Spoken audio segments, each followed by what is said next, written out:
Hey guys! Whoa!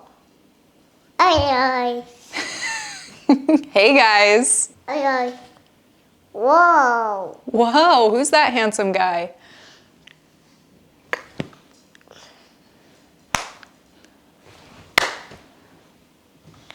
Oh, thank you, my boy. You are so sweet.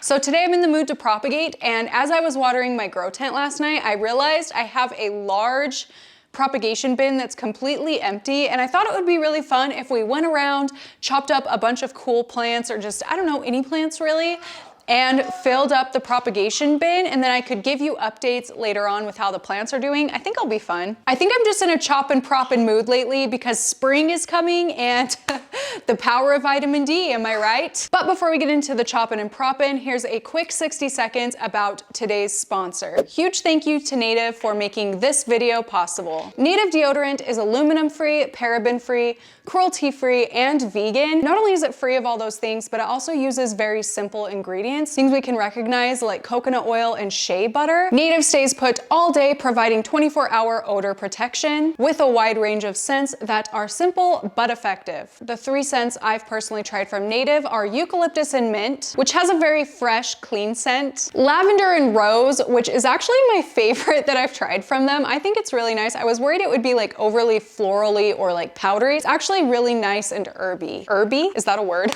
And citrus and herbal musk, which is a very deep, rich smell with just a little pop of something a little bit like brighter and lighter. I don't know how to explain scents. And be sure to check out Native's new limited edition cupcake-inspired collection with Baked by Melissa, created to make your everyday a little sweeter with simple, effective, limited edition scents that change all the time. Native also offers a plastic-free packaging option, which uses their same formula but with more sustainable packaging. Native also has more to offer than just deodorant. They also have toothpaste and body wash as well. 3 Native deodorants usually cost $39. If you use my link and code, you'll get them for $26, which is over 33% off. With my code, you can also get 20% off any body wash or toothpaste. All the information to save big at Native will be down in the description box as well as pinned to the top of the comments. Thank you, Native, for partnering with me on today's video, but let's get back into the plants. Okay, I'm just gonna show you the bin outside of the tent because the tent is a little bit crammed. I am reorganizing, it's a mess. But yeah, we have this huge bin, my foot for comparison,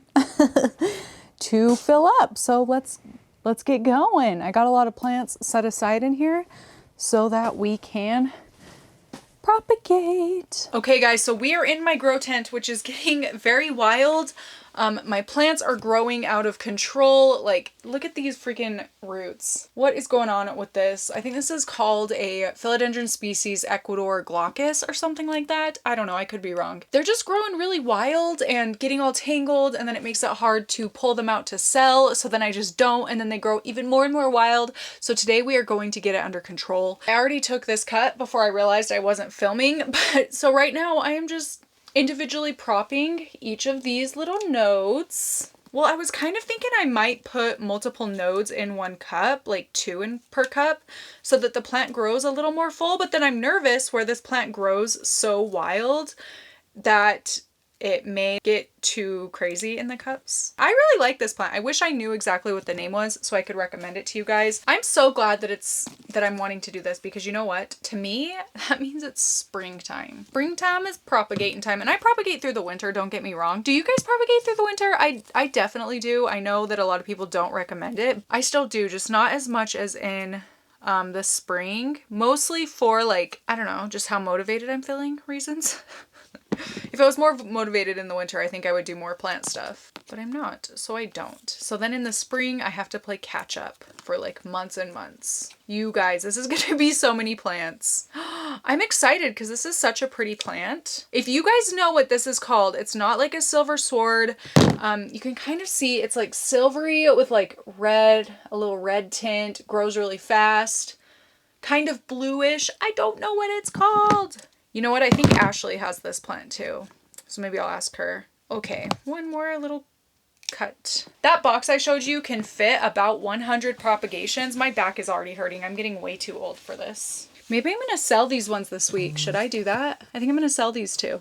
They look good and I'm feeling a little overwhelmed by this. I have my little cups here that have the 2 holes at the bottom, you know, my 3-ounce cups that I use. And I'm just gonna pop some sphagnum into the bottom, take my little cutting, wrap it in, well, this one I probably don't need to wrap it because the roots aren't that long, but if the roots are really long, then I do like to wrap them a little bit pointing like downwards into the moss, because something I found is that sometimes with these very wild aerial roots, they like to grow out and then into other cups, and it's kind of annoying. This sphagnum moss I'm using does have some perlite mixed in. It does have perlite mixed in because this box is from, I don't even know when, like it's been sitting down in my basement for so long, which I almost forgot to show you. The moss was completely dried, like so dry. When I opened the box to wet the moss so that I could use it today,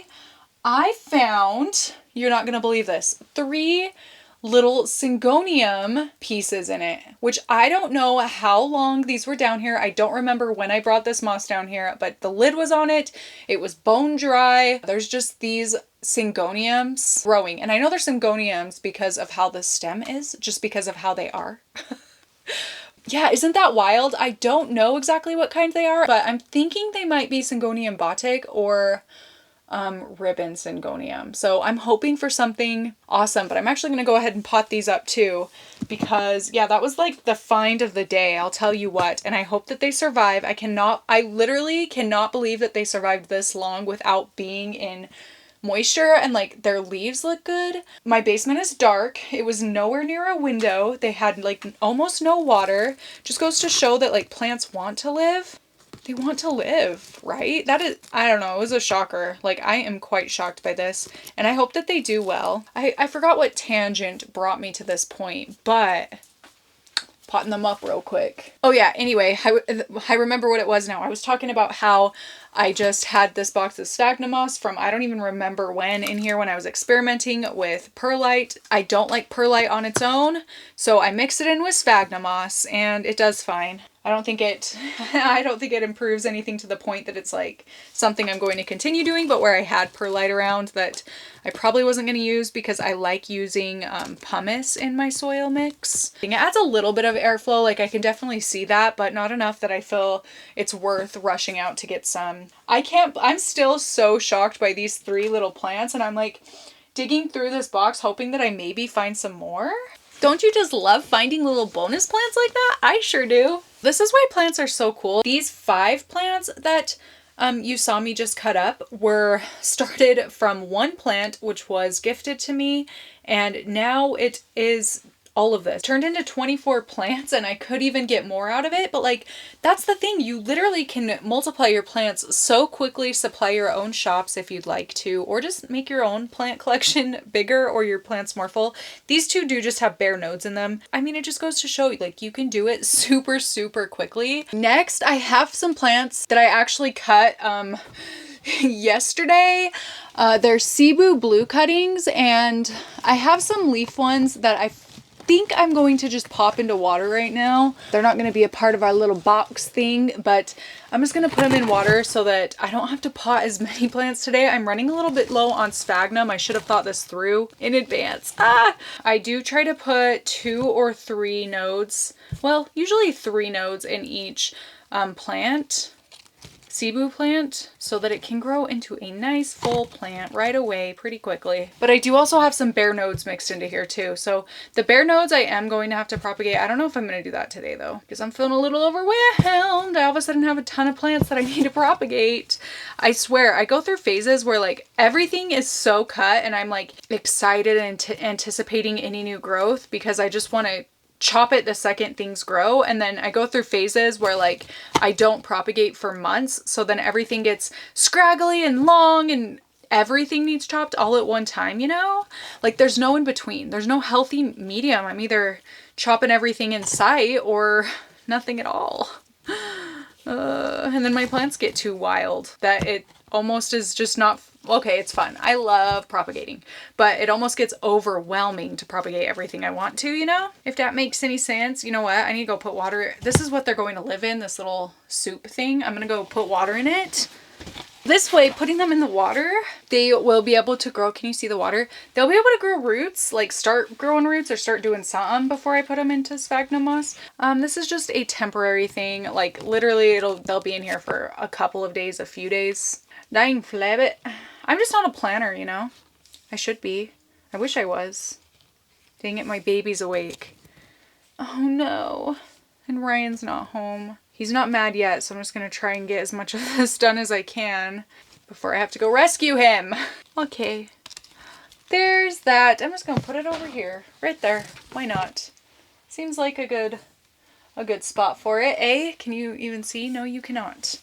Okay, and then here's all the little nodes that I'm gonna have to individually propagate, but like I said, I'm not doing that right now. This stresses me out. You know, actually, I'm gonna do something like this. Okay, actually, this is something I do quite often. So if I end up with a plant, I usually do it with like philodendron micans, or even I've done it with Cebu Blue. But if I'm feeling overwhelmed and I don't want to pot everything up just yet, I take one of my, this is a container that like leafy greens for salad comes in. I take my containers and reuse them, and then I'll just put like a layer of sphagnum moss on the bottom. Let's see. Oh wow, look at those roots. And then I'll just put a couple inches of sphagnum moss and throw the nodes in. So that's what I did in here with Mican's nodes. Exactly like this kind of a situation. And look, they've grown. They're doing things. You can still see some of the nodes in there trying to grow, especially in the middle where it doesn't get as much light. Yeah, so that's what I do if I chopped up a plant and I don't want to worry about potting each individual node up yet. This is a great alternative, but then you just have to make sure you do it before the roots get too tangled up. Otherwise, it's a pain in the butt to separate them. And this is one I'm going to have to do here soon. Very soon. Now what do I want to cut up? Everything and also nothing, you know? This one I cut off of my philodendron mammii that was living in my terrarium. My Bao terrarium, and I'm just gonna put it in this here cup for now.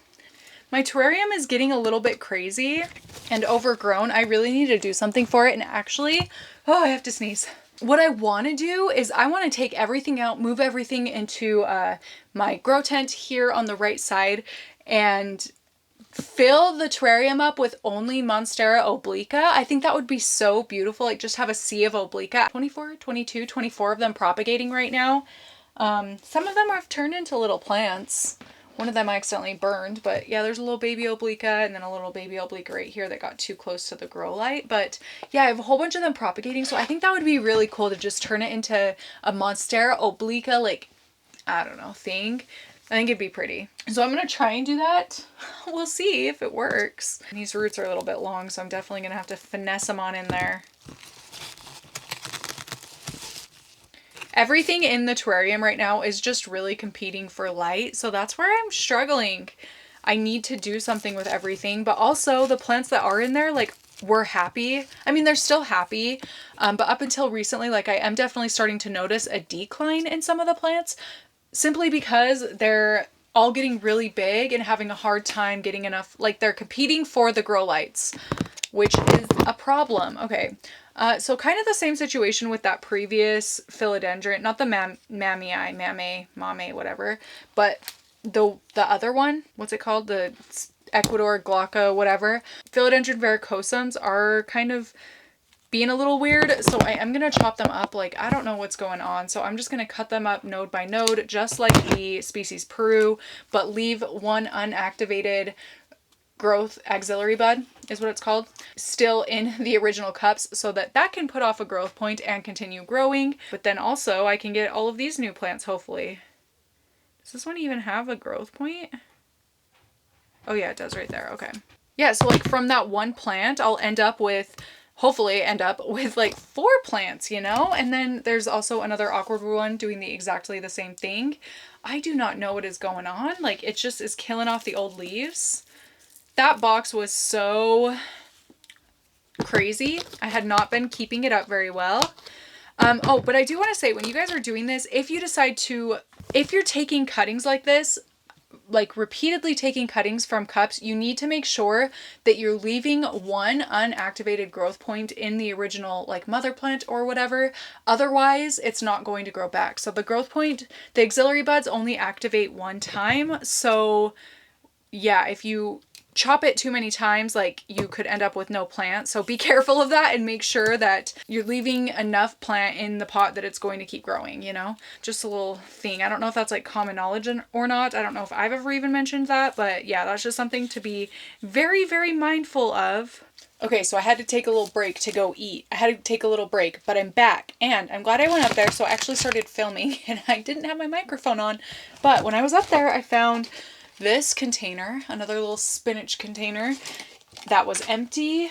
And yeah, I'm gonna go ahead and put those Cebu Blue nodes into this and show you how I do that. Hopefully it'll be helpful. So right here, I'm just putting in some damp sphagnum moss. Just, it doesn't have to be too thick, just like about halfway, a little bit under halfway actually. Because I do plan to get these potted into individual cups sooner rather than later, since there are so many of them, so that it doesn't get a little too wild and out of control. Now I'm taking my little nodes, little node cuttings. I'm just gonna sprinkle them in so that they're not like overlapping too much, trying to evenly space them pretty well. And then I'll just kind of adjust if I need to. You could definitely go one by one and like put them in a lot more strategically in little rows or whatever, but I just kind of spread out the areas that need to be spread out and let whatever happens happen. Okay. And then just, you know, push them down a little bit. And that is literally it. Now I'm going to put the lid on and put it under some light so that they can grow. Wish I could get these stickers off, but it's a lot of effort. Yeah, so that's that. Easy as that. Back to the, what were we working on? I think we were working on the varicosum. Was that right? I think so. Oh yeah, it was, because I have a bunch of varicosum cuttings here. I am also going to chop up this one. This one's doing okay, but just since we're here, I'm going to do it before things get too rowdy, too out of control. Set the mother plant aside, and then I do have one more right here, which again, I'm just going to go ahead and chop up. And it's actually okay to chop off aerial roots, honestly. Well, I think it is. I've always done it and I've never had any issues with it. I think the problem would be if you chopped them all off or like completely off. I'll just chop them so that they're a little bit shorter and more manageable. And then each little individual little one, which, that's weird. There's 2 leaves growing out of that one spot. Look. That doesn't happen very often. I really love propagating philodendron varicosum. I don't know what it is. I find them super satisfying. They grow really fast in sphagnum moss in these propagation bins, and they grow in really beautifully. Like the foliage just comes in so perfect. And that's kind of the fun thing about prop boxes or like a grow tent or just any humidity increase you can give your plants. Like, I don't know, it just makes it a lot more fun when you're not feeling stressed out about your plant because you can see that it is actually thriving, you know? Like some of my plants upstairs, most of the ones upstairs aren't ones that really like need humidity. But when I moved a lot of these ones from my house into the grow tent into the higher humidity, like there was such a big difference in their how happy they looked. And by happy, I mean healthy. Their leaves just started growing in so much better. I had tried so hard with like multiple philodendron varicosums and I just could not get them to grow well in my regular house environment. Like if any of you guys have been able to, let me know your little secrets, because I would love to move one of these upstairs. I would. But I'm not going to because they just don't do well in my house, my regular house environment. And I have a Lavoit humidifier in my bedroom and in Kai's room. But still they just, I don't know, I just don't think that I could keep it as humid as they prefer. Like we were keeping it set to like 40. I think they prefer closer to like 70. Could be wrong about that. These aerial roots are pretty wild too. Because like I said, I've been putting this off forever. It's been a long time. I definitely needed to do this months ago. Oh, I'm so excited for a few months from now when I can show you guys this specific bin and like how the plants are doing. That'll be so fun, huh? Well, I think it will be. Let me know. I think it will be. I like looking back on them, looking back on the plants, being able to see the progress from in videos. Like, I love being able to see where my plants have come from and where they're going. I love to be able to see the differences in my plants from when I filmed videos like a year ago to now even. It's really fun. Super satisfying. It makes me feel like I'm doing something right, where most of the time I feel like I'm killing every single one of my plants. Okay, I'm really not killing every single one of them, but there are definitely a few strugglers. That's the word. That's how we'll word it. That I just always seem to struggle with, and then it makes me feel bad about all of them, or it makes me worry about all of them, even though I'm doing just fine. Like, really, when I look at them, they're doing fine, except for those few. Those few will get you right in the confidence, you know? Okay. I think this should be enough for the remaining varicosums.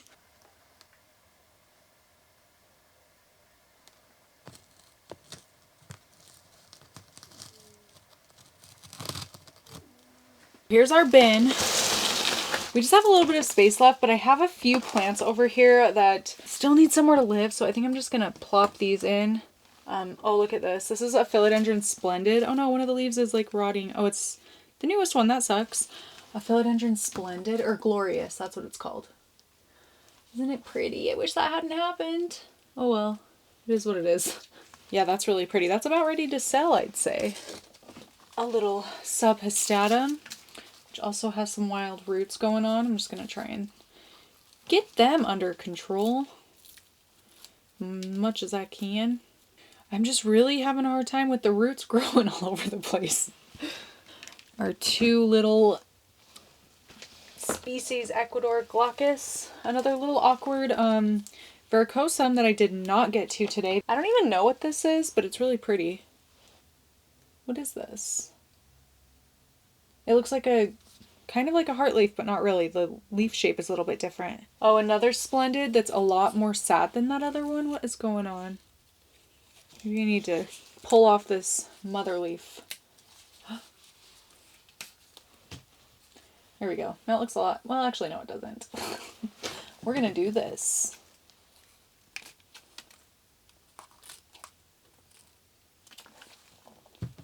And hope it grows back. I mean, the roots look really awesome. You see? This is, again, another Philodendron Splendid, which I love, and I don't think a lot of people talk about this plant, so let's talk about it. It's really pretty. That's all I got to say about it. I think this is a Philodendron bipennifolium. That needs cut. I'm going to leave it out. Lance leaf syngonium, which is one of my favorite varieties, I'm going to put in here as well. It's just been living out in the open, but I think it'll be really happy from a propagation bin, humidity bin, whatever you want to call it. Terrarium, is that what it's called? And then a Philodendron amplyssimum. I don't think I'm going to put this in there, actually. It's kind of big and awkward. Here are all of the plants we just propagated. A bunch of varicosum, species Philodendron glaucus or something like that. And then the few little random stragglers that I just threw in there. But yeah, that is it for this video. Thank you so much for watching, and I will see you in my next one.